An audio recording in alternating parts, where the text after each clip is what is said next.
Assalamualaikum warahmatullahi wabarakatuh. Halo semuanya, perkenalkan nama saya Amanda Diantika Filania dari tim G0025123 dari kelompok A9. Nah, di sini saya akan menjelaskan tentang situs fasialis, yaitu yang pertama ada muskuli dan yang kedua ada neurovaskularisasi. Nah, di sini ada muskuli fasialis, yaitu berdasarkan fungsinya, muskuli fasialis itu dikelompokkan menjadi ada kelompok orbitalis, ada kelompok nasalis, kemudian ada kelompok oralis, dan kemudian ada kelompok muskuli lain. Nah, muskuli fasialis itu adalah otot-otot wajah yang berfungsi untuk menggerakkan kulit wajah sehingga menghasilkan berbagai ekspresi, seperti tertawa, menangis, marah, atau bahkan heran. Nah, semua otot wajah ini tuh dipersarafi oleh otot nervus facialis saraf kranial yang ketujuh. Otot-otot wajah dibagi berdasarkan letak dan fungsinya. Itu sebagai berikut. Nah, ini yang pertama ada kelompok orbitalis. Di kelompok orbitalis sendiri ini tuh berfungsi untuk mengatur gerakan kelopak mata dan ekspresi di area mata. Nah, musculus orbicalicoli itu tuh terbagi menjadi dua, yaitu ada orbital dan palpebral. Nah, saat menutup kelopak mata, misalnya tuh saat berkedip atau memejamkan mata. Kemudian ini tuh kan ada dua nih, yang orbitalis itu tuh fungsinya untuk menutup mata dengan kuat seperti saat memejamkan mata dengan rapat-rapat. Kemudian yang kedua ada palpebral, yaitu gunanya untuk menutup mata secara lembut. Itu berarti kayak misal sedang mau tidur gitu. Nah, kemudian fungsinya tuh ada menarik alis ke bawah dan ke dalam. Kemudian menimbulkan kerutan antara vertikal di antara alis. Kemudian selanjutnya tuh berperan dalam ekspresi marah, bingung, ataupun kontraksi yang tinggi. Nah, selanjutnya ada kelompok nasalis. Kelompok nasalis sekitar hidung berarti. Itu berfungsi sebagai mengatur gerakan dan bentuk hidung. Nah, di sini ada procerus, ada nasalis. Nah, nasalis ini terdiri dari dua, yaitu ada transverser part dan alar part. Kemudian yang di bawah ini ada dispansor sandi nasi.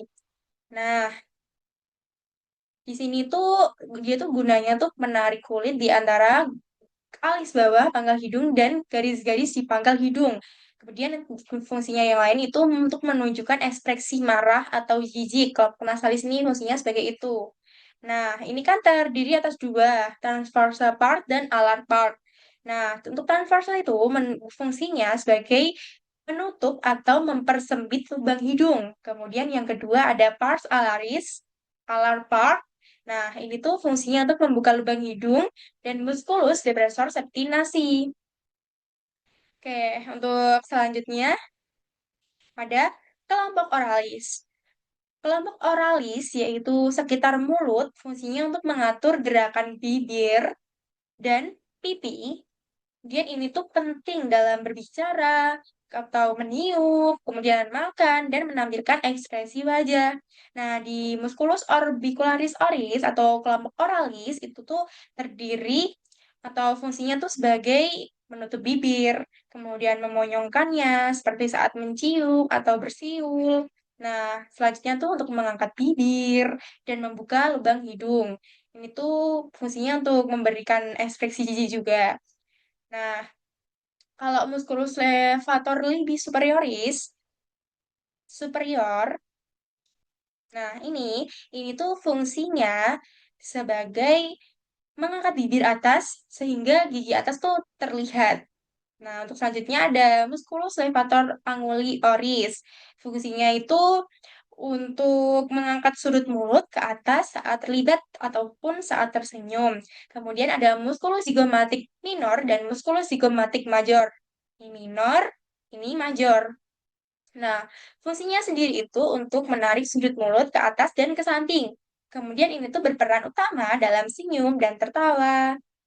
Nah, untuk selanjutnya ada musculus risorius. Musculus risorius ini berfungsi sebagai menarik sudut mulut ke samping dan menghasilkan senyum yang datar. Kemudian ada musculus buccinator. Ini tuh fungsinya untuk menekan pipi ke dalam dan membantu mengunyah makanan agar tidak terselip di antara gigi dan pipi. Terus ada Musculus depressor anguli oris. Ini tuh fungsinya untuk menarik sudut mulut ke bawah dan menampilkan ekspresi sedih. Nah, selanjutnya ada musculus depressor labii inferioris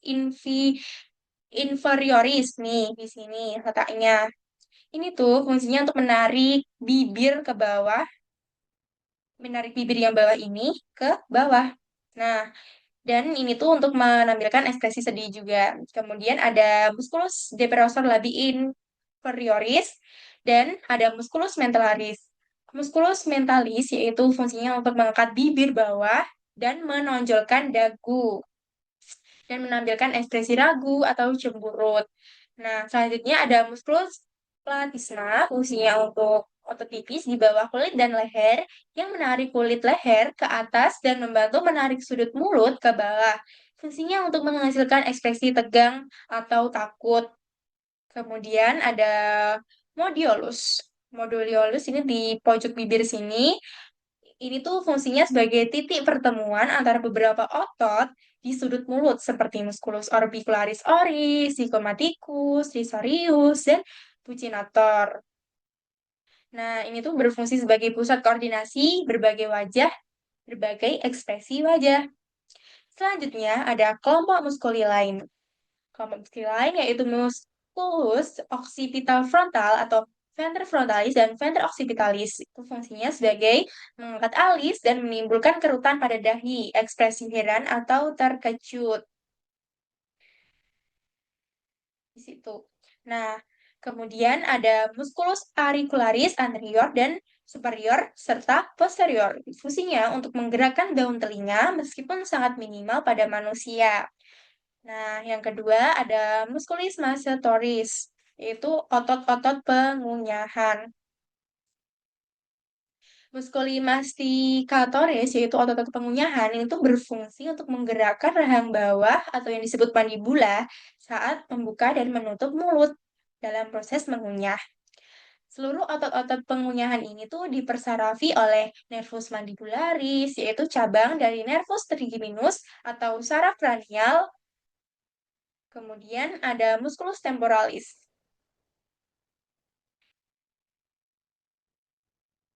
Musculus temporalis ini itu fungsinya untuk menutup rahang dan menarik mandibula ke belakang. Kemudian ada otot besar yang berfungsi sebagai kipas di sisi kepala. Di sisi kepala. Kemudian ada musculus masseter, yaitu salah satu otot terkuat di tubuh. Kemudian mengangkat mandibula ke atas untuk menutup mulut saat menggigit dan mengunyah. Kemudian ada musculus petrigoidus atau medialis untuk mengangkat mandibula ke atas dan membantu menggerakkannya ke sisi berlawanan. Kemudian ada musculus petrigoidus lateralis yaitu membuka rahang dan menarik mandibula ke depan dan ke samping. Itu penting sekali untuk gerakan menggiling makanan. Kemudian selanjutnya ada neurovaskularisasi. Nah, di sini tuh ada vaskularisasi arteri, yaitu arteri yang memvaskularisasi wajah, terutama berasal dari carotis externa atau bagian kecil dari arteri carotis interna, yaitu melalui arteri ophthalmicus. Arteri carotis externa itu bercabang-cabang dan menjadi arteri yang lebih kecil. Nah, ini tuh biasanya disebut suplai darah ke wajah. Darah ke wajah terutama berasal dari arteria cortis externa atau arteriokrotis eksternal dan sebagian kecil dari arteria carotis interna yaitu melalui cabang arteria ophthalmica. Nah, di sini tuh juga ada banyak sekali cabang-cabang. Di antara lain tuh ada arteri temporalis superficialis, yaitu menyuplai darah pelipis dan kulit kepala. Kemudian ada arteria maxillaris, yaitu untuk menyuplai daerah rahang gigi dan rongga hidung. Dan ada arteria facialis, yaitu fungsinya untuk menyuplai pipi, bibir, dan hidung dari bagian luar. Nah, arteria occipitalis itu menyuplai bagian belakang kepala. Kemudian ada arteri parigennya yaitu untuk menyuplai bagian belakang tenggorokan dan yang terakhir yang kedua yang selanjutnya ada arteria lingualis yaitu menyuplai lidah dan dasar mulut. Kemudian ada arteria thoracica superior fungsinya untuk menyuplai bagian depan leher dan kelenjar tiroid. Nih, selanjutnya ada vaskularisasi vena. Vaskularisasi jugularis interna mengalirkan darah dari daerah wajah dan daerah lain di kepala. Vaskularisasi vena atau aliran balik darah dari wajah, vena-vena yang mengalirkan darah dari wajah bermuara ke vena jugularis interna. Beberapa vena penting di antara lain yaitu ada vena supratoricularis, kemudian ada vena angularis, kemudian ada vena facialis, kemudian ada vena temporalis, superficialis, dan ada vena maxillaris, kemudian ada vena retromandibularis, kemudian ada vena jugularis eksterna dan vena jugularis interna. Nah, fungsinya sendiri itu adalah membawa darah yang telah mengandung karbon dioksida kembali ke jantung. Nah, di sini ada persarafan wajah,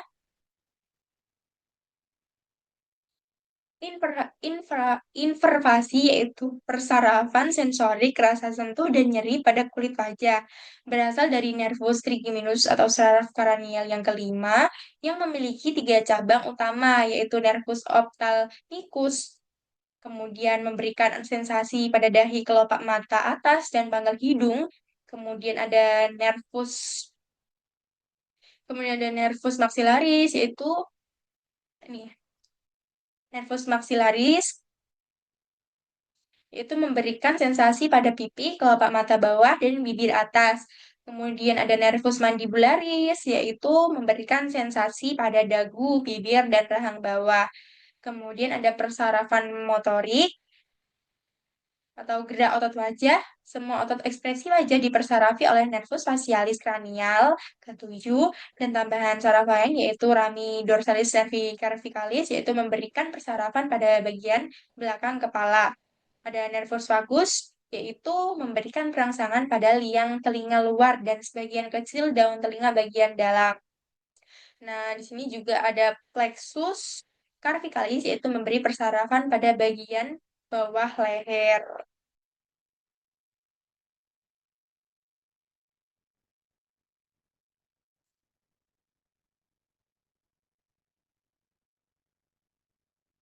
Nah, di sini tuh ada drainase limpatik atau aliran getah bening wajah, yaitu sistem getah bening yang berfungsi menyaring cairan limfa dari jaringan wajah dan leher sebelum kembali ke sistem peredaran darah.